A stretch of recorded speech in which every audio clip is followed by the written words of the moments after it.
Fl-okkażjoni tas-60 anniversarju mill-kisba tal-Indipendenza se jittella kunċert mill-Orkestra Filarmonika ta' Malta. Dan il-kunċert li se jkun taħt il-patronċinju tal-President Mirjam Spiteri de Bono se jsir fl-21 ta' Settembru li ġej f'Dar Mediterran għal konferenzi fil-Belt Valletta u dħul se jkun blaħlas. Dan ġie mħabbar f'konferenza l-aħbarijiet mill-Ministru għall-Wirt Nazzjonali u l-Kultura Owen Bonnici.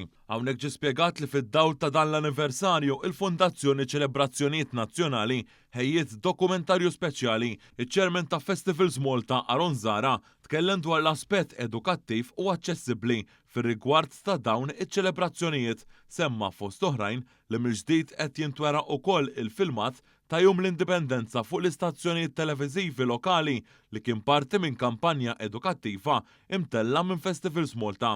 Il-kap eżekuttiv ta' Festivals Malta Franza Ġus spjega li dan il-kunċert f'Jum l-Indipendenza sera is-sem tal-Orkestra Filarmonika ta' Malta taħt id-direzzjoni tal-Maestro Michael Laus bil-parċipazzjoni tal-mezzo sopran Marvik Monreal. Il-Ministru Bonnici esprima is-sodisfazzjon tiegħu għall-organizzazzjoni ta' dawn l-avvenimenti kommemorattivi li jfakru mument storiku mill-iktar importanti fil-ġrajja ta' pajjiżna.